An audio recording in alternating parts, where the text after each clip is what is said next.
তুই ফিরে এসেছিস বাবা? বৌমাকে আনলি না? কাঁদছিস কেন?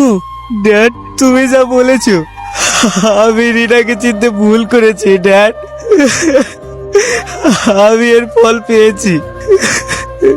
বৌমা তোর সঙ্গে এই ব্যবহার করেছে? হ্যাঁ ড্যাড। ওই জন্যই তো বলেছিলাম মেয়েদিকে চেনা বড় কঠিন। ঠিক আছে, ফ্রেশ হয়ে বিশ্রাম করগা। না ড্যাড, আমি অনেক বিশ্রাম করেছি, আর না, আমি এক্ষুনি অফিসে যাব। সুমন, কাগজগুলো পাঠিয়েছো? না স্যার। একটা কাজও তুই ঠিক মতো করিস না। দেখুন স্যার, আমি যার নুন খাই তার সাথে নিমখ হারামি করতে পারবো না।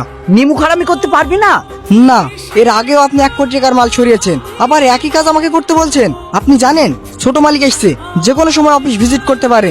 ছোট মালিক ছেলে মানুষ, ও এইসবের কি বোঝে? তুমি বোধহয় ভুলে গেছো বোর গলায় যে সোনার নেকলেসটা ঝুলছে ওটা আমার দেওয়া।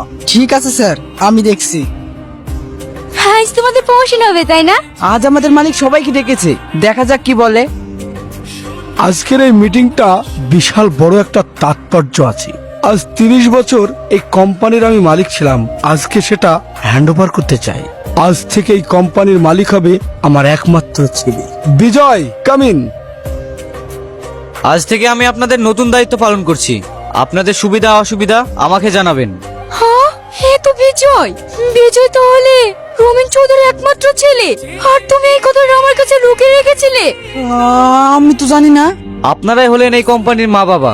আপনারা চাইলে কোম্পানি বড় করতেও পারেন, আবার ধুলোর সঙ্গে মিশিয়ে দিতেও পারেন। কাল এই কোম্পানিতে আমি ঢুকেছিলাম, সব জায়গায় হয়তো যেতে পারিনি, কিন্তু যতটুকু দেখেছি এই সতের মধ্যে কিছু অসৎ মুখ লুকিয়ে আছে।